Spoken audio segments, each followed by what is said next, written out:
Joe, let's move to Georgia, Florida here. The largest cocktail party is a final here. Joe, 3 minutes left to go in the game. Florida is down 7.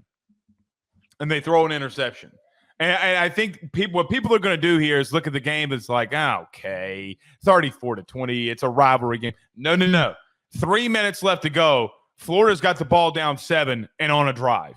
Okay, but then a pick really kills it, and that's the ball game. It's not indicative of how close this game was. But I got to say something to Georgia fans.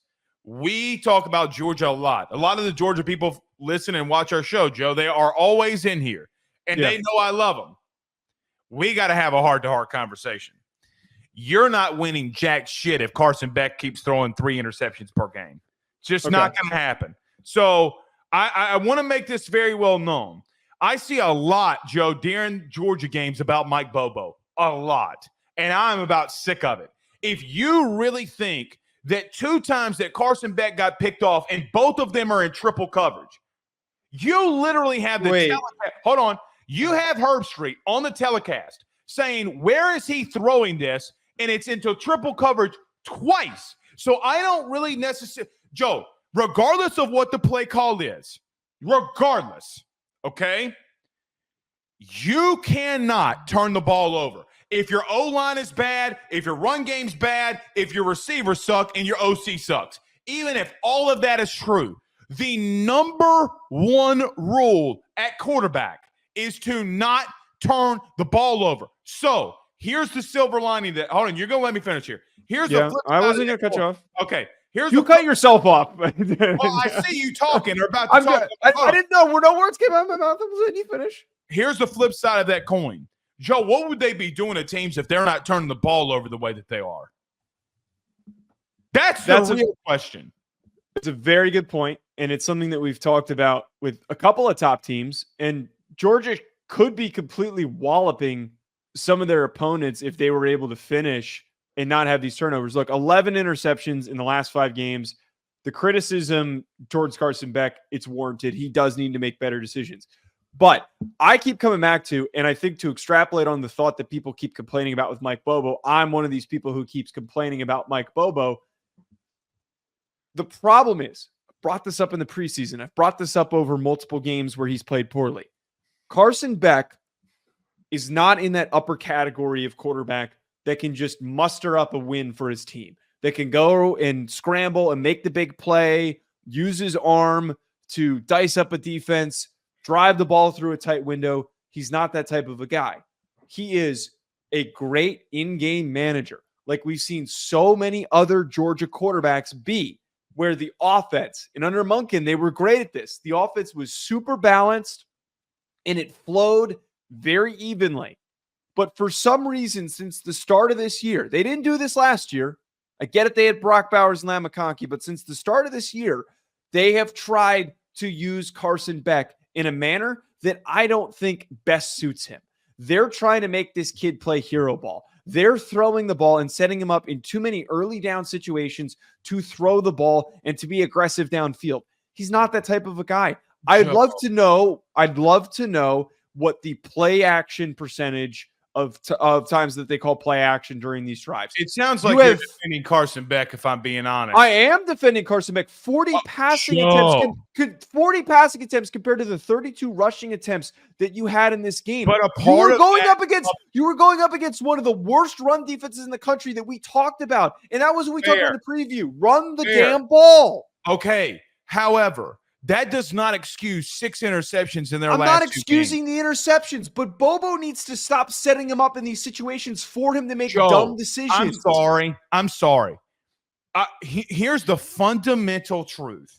The fundamental truth about this, regardless of the play calling, beyond the play calling, you have to know that when you're running a drag route against cover 3, which is where the pick came from, him throwing the double post, the post that's in front of the other post that's behind it, that is that is the last place you throw the football. So I'm not disagreeing with the decision making. It's bad decision making. Drag route. So the bottom line is, I'm with you on running the football. I'm not saying that Bobo has no, what's the word I'm looking for here? he has no blame.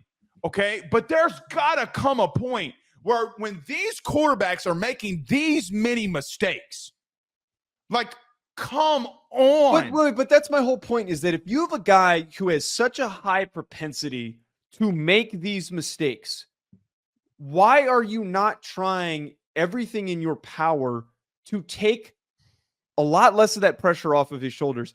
It's not like we're watching games. There's plenty of quarterbacks like Kate Klubnik, which we're going to get to.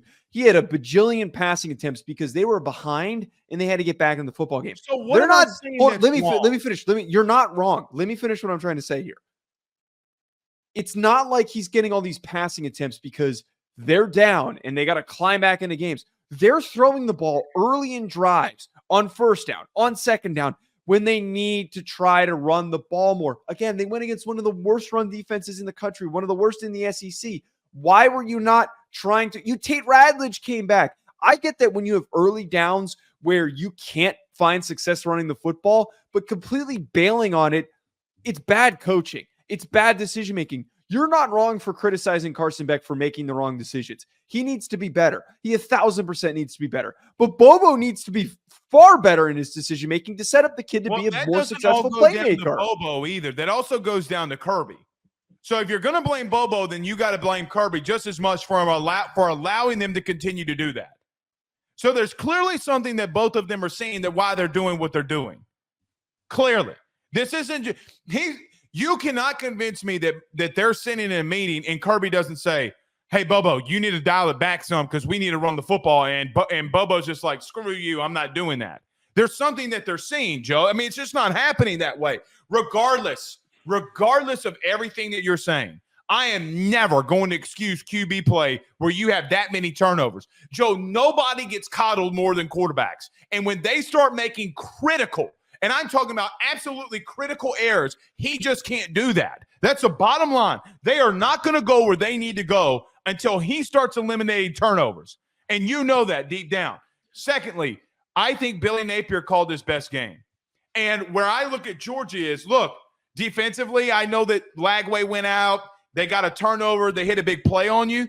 I really think that we'd be talking more about this defense if they just weren't turning the ball over the way that they are. Legitimately. This defense, the last 2 games that we've seen, has been insanely good. Now, did Florida run on them a little bit? Yeah. And I thought Billy called the best game that he had at Florida since that Utah win that he had in his first ever game there. It was a great called game by Billy. And it's a rivalry game, and things were really well. But the God's honest truth is your defense gave you so many stops and so many big plays that this one should have been over by midway through the third. That's just the God's honest truth. That defense is serious, and we're not talking about them enough. That's fair, and I think giving Billy Napier some props for it was a really well-called game, man. Some of the stuff he was doing was really good, really nice. If Lagway didn't go down, I do kind of wonder. I think a lot of people have said this today. I mean, I do really wonder what could have happened because, I mean, Lagway was playing out of his mind. And some of these throws that he was having and some of these connections and, talk about you get a pick, you get the ball, and you're aggressive and you take a shot. The opposite of what James Franklin did of just really going at the neck of your opponent when you have a chance to completely take him out. That's what Billy Napier did. I got to give him credit for doing that. But, I mean, it's sad to say this, Blake, but talking about Billy Napier and giving him credit, it almost feels like it's just it feels a little useless, does it not? Because we don't know what his future is going to hold. I'm going to give a man credit where credit's due. Yeah, he deserves the credit, but do you think that there's any way that he saved himself any he's time here? One of these games with a backup preferred walk on. I mean, he's got to go to a ball game, Joe. I mean, that's just I don't. I think I've said it religiously. They got to move on from Billy. But the bottom line is, Joe, I'm not going to be the guy that constantly comes up here and just beats down on somebody over and over and over and over again. And then when he does fantastic play, fantastic game, then I'm not going to sit here and not recognize it. But look, Joe, those 3 turnovers are abysmal, man. I'm sorry. I can't. Joe, everything that everybody's saying about I don't know, all the turnovers that Quinn Ewers gets or Garrett Nussmeier had last week against A&M, regardless of who it is, I think his defense is playing better than what we're giving that defense credit for because of all of it. So that's fair. They got a game against Ole Miss this week, and I promise you, you better not do that. You better not throw those 3 picks because they're good enough defensively to stop them, Joe. That okay. You're going to find out. You're going to find out.